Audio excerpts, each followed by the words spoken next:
¿Me confirman, porfa, si están viendo la presentación? Sí, Sí, doctor, sí se ve. sí. Listo, perfecto. Entonces, bueno, vamos a arrancar.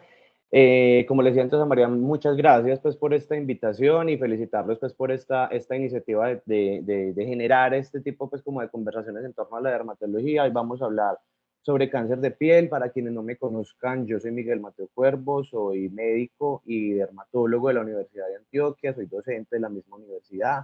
Trabajo en el Hospital Alma Mater de Antioquia desde hace algún tiempo y me apasiona mucho el arte, entonces van a ver también muchas obras de arte en la presentación. A mí siempre me gusta iniciar con alguna obra. Esta es una obra de Goya, Francisco de Goya, la familia de Carlos IV, rey de España. Goya aquí se autorretrata, eso fue muy famoso en su época, como Velázquez en Las Meninas.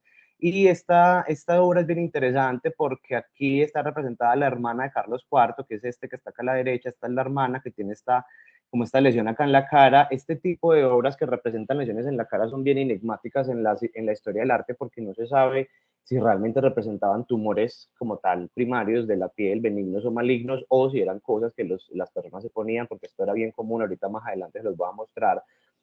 Los tumores de la piel realmente son muchos. Hoy vamos a hablar solamente de los tumores malignos, porque pues si hablamos de los benignos nos quedamos acá toda la mañana.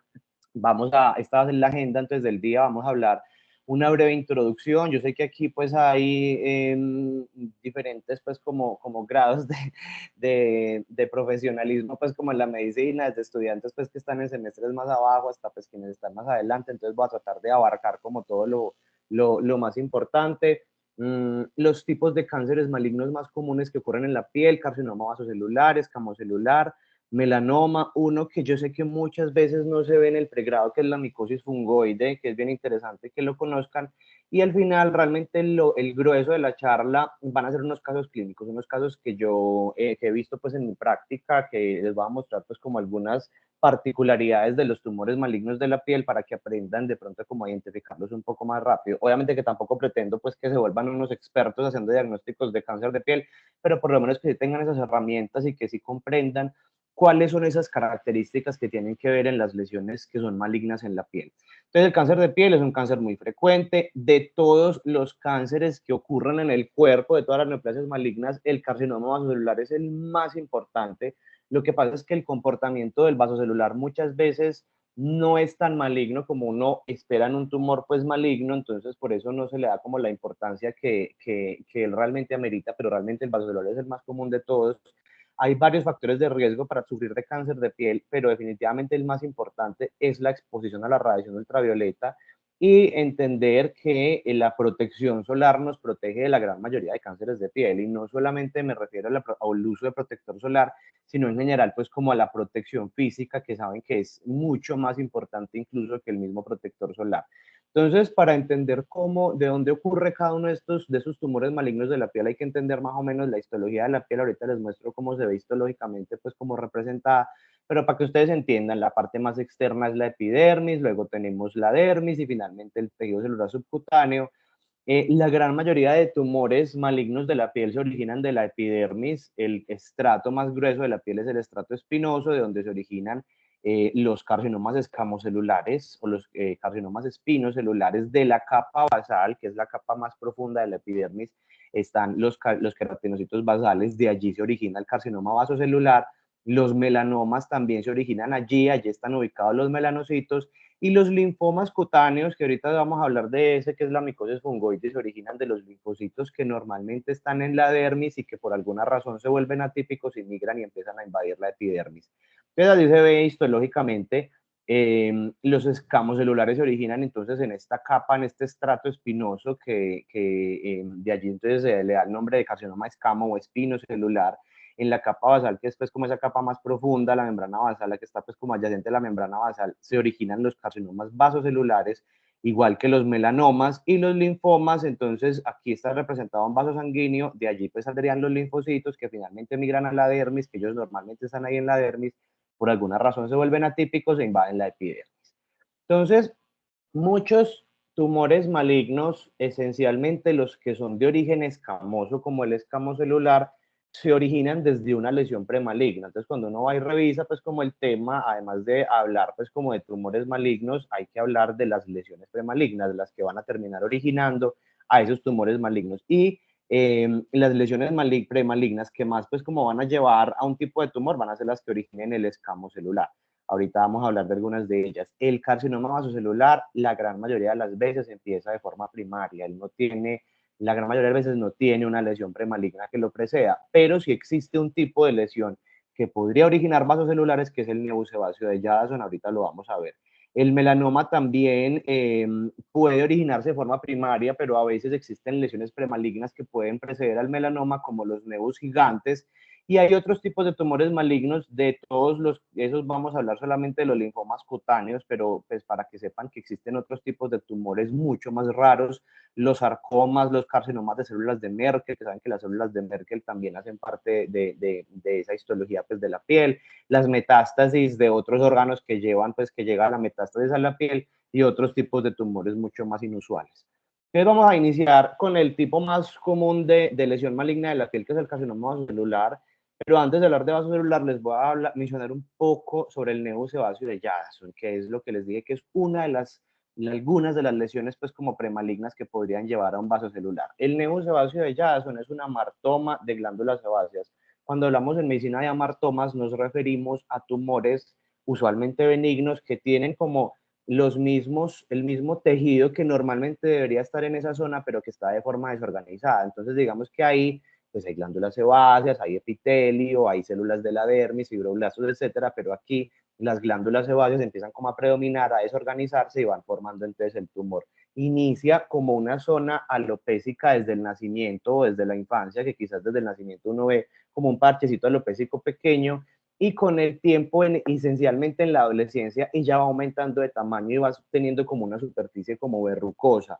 Usualmente inician el cuero cabelludo. ¿Y cuál es el problema de estos nevus sebáceos? Que a veces, como eso es un tejido que está desorganizado, en algún momento esa desorganización puede llevar a que se originen tumores malignos, incluso otros tumores benignos, pero esencialmente el tumor maligno más asociado a los nevus sebáceos de Jadasson es el carcinoma vasocelular.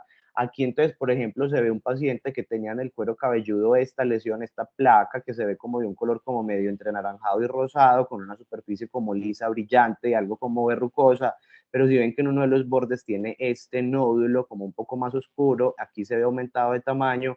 Vean que incluso de cerca se ve como medio amarillento, eso quiere decir que eso es grasa, pues estos son glándulas sebáceas, y aquí entonces se ve esta lesión que se ve que es diferente, que tiene pues como un pigmento mucho más oscuro y que esta correspondía a un carcinoma vasocelular. Uno a un nevus sebáceo de Jadasson le puede hacer seguimiento, puede ir pues como evaluando en el tiempo cómo va evolucionando, y si aparece una lesión rara pues se puede biopsiar, o se puede pues como proponer la resección de la lesión. Obviamente pues que si vamos a resecar esto, pues hay que hacer una resección grande, lo que implica que quede una cicatriz grande, y eso hay que explicárselo al paciente. Entonces ya ahora sí hablando propiamente del carcinoma vasocelular, como les decía, es el cáncer de piel más frecuente, constituye más o menos el 70% de los cánceres de la piel, se origina entonces en esta capa de células basales, y es más frecuente en zonas de la piel que son fotoexpuestas, entonces en la cara, en el cuello, en la cara es más común en la nariz, en los párpados, en las mejillas.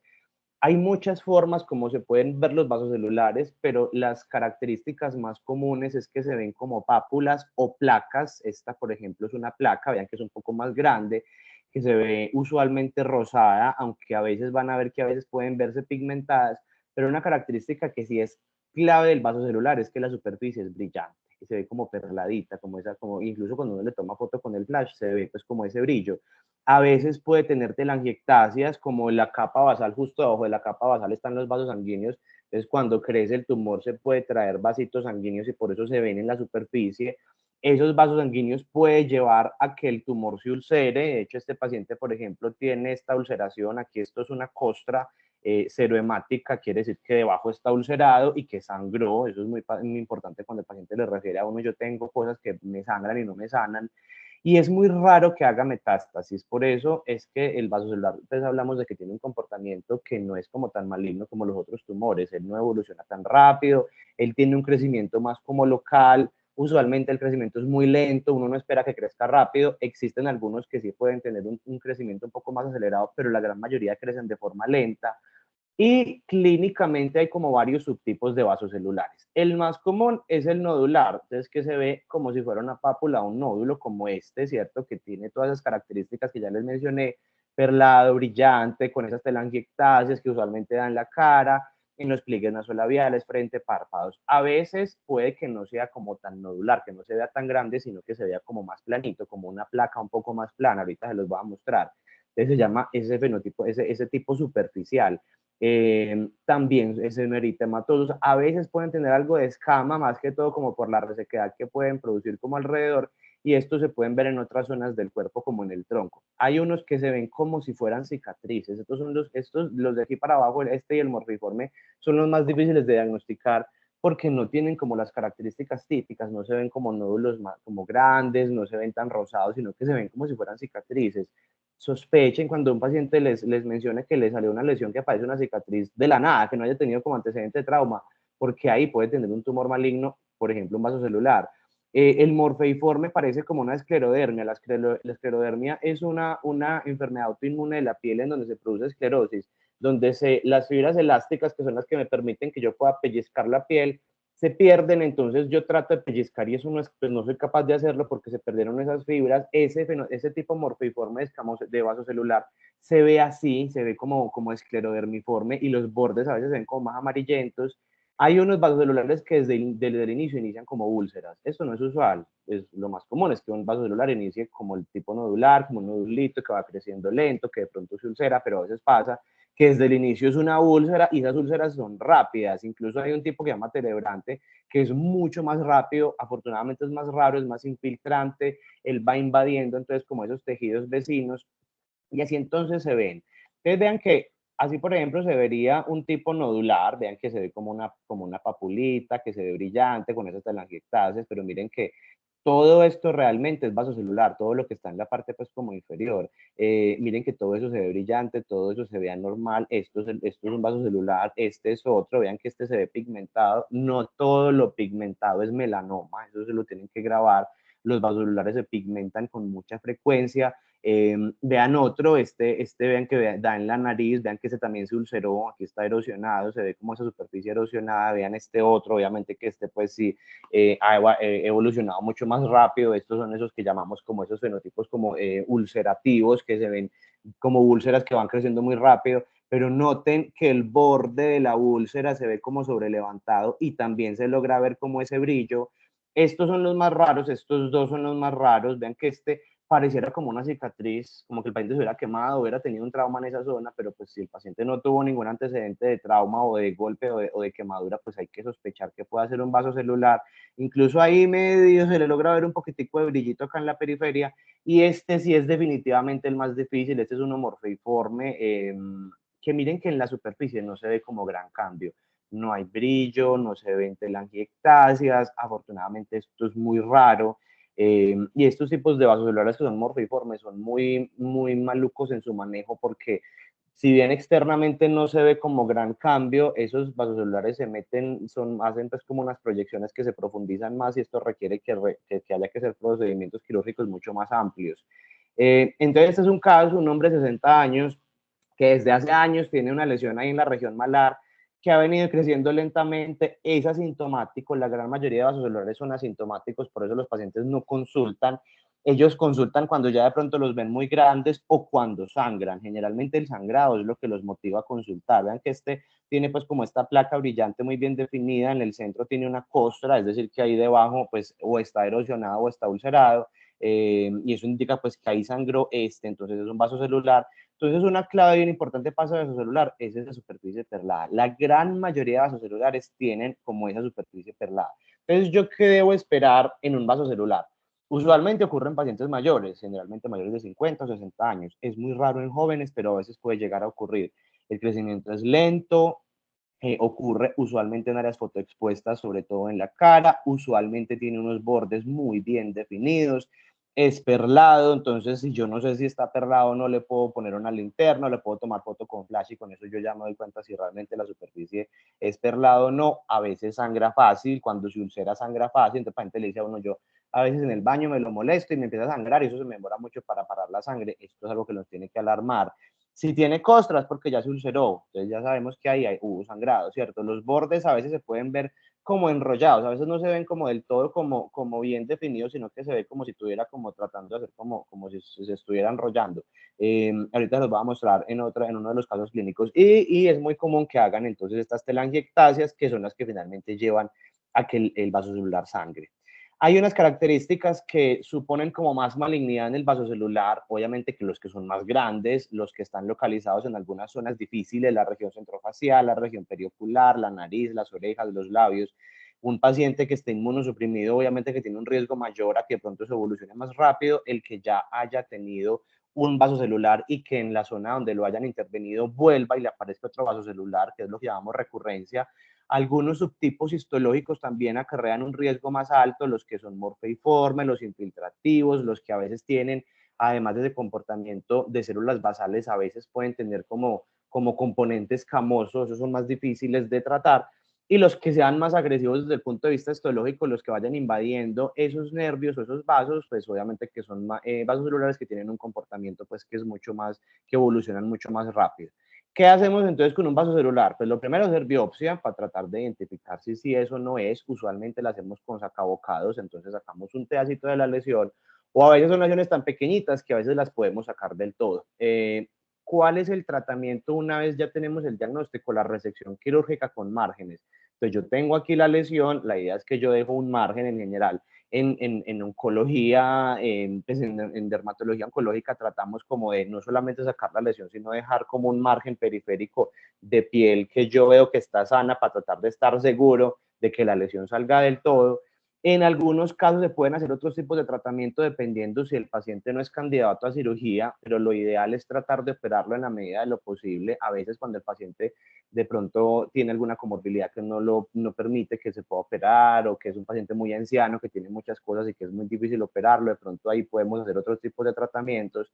Y hay un tipo de procedimiento quirúrgico que usamos bastante en dermatología de este tipo de tumores y de otros pues que vamos a ver ahora, que es la cirugía de Mohs. La cirugía de Mohs consiste en tratar de preservar al máximo el tejido sano y yo estar seguro de que estoy sacando toda la lesión por completo. ¿Qué pasa con los tumores de la piel? Que si bien yo esto es lo que veo y yo dejo un margen, pueden pasar dos cosas. Si yo saco entonces todo esto, vean que es un margen muy grande, entonces yo puedo llevarme muchísima piel que está sana y después para cerrar el defecto va a ser más difícil, entonces claro, va a quedar una cicatriz más grande. Y lo otro es que yo hago esto de dejar ese margen tan grande, pues para tratar de estar seguro de que ahí no vaya a quedar nada de tumor, pero puede pasar que de pronto por debajo haya alguna célula que yo no esté viendo.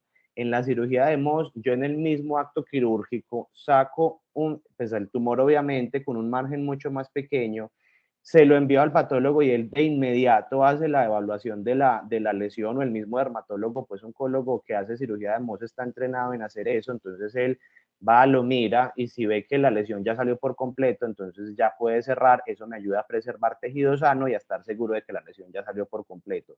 Esto lo hacemos sobre todo en esos tipos como de alto riesgo o cuando están localizados en zonas que son más difíciles de intervenir quirúrgicamente, que por ejemplo la nariz, pues si yo saco un tumor muy grande de la nariz y me queda un defecto muy grande va a ser más difícil de cerrar.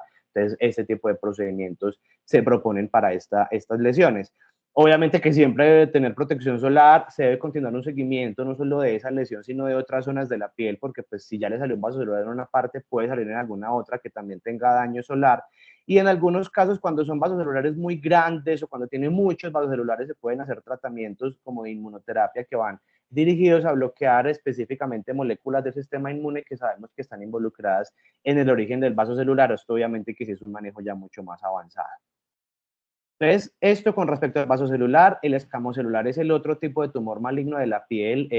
Este escamocelular, la gran mayoría de las veces, por no decir que siempre, se origina en una lesión premaligna. Es muy raro que un escamocelular se origine de la nada. El paciente tiene que tener de base una lesión premaligna para que el escamocelular ocurra. Y aquí hay muchos tipos de lesiones premalignas. La más común son las queratosis actínicas. Entonces, el paciente va teniendo como una acumulación de daño solar que se va entonces acumulando esa exposición a la radiación ultravioleta de toda la vida.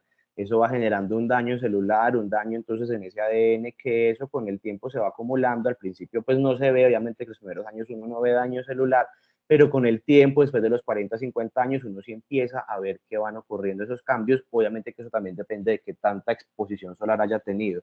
Entonces, las queratosis actínicas son lesiones que se palpan al inicio más de lo que se ven cuando ya uno las ve, porque ya la lesión ha crecido mucho. Básicamente es que ya esas células que están entonces en esa epidermis han mutado tanto que ya la lesión se ve como clínicamente, ya es clínicamente evaluable, ¿cierto? Entonces yo empiezo a palpar la piel y yo toco unas zonas que se sienten como ásperas al tacto. A eso es a lo que llamamos queratosis. Ustedes tienen que aprender a diferenciar cuando hablamos de queratosis a, por ejemplo, hablar de una costra o de una escama, porque son tres cosas muy diferentes, pero que a veces se pueden palpar más o menos parecido.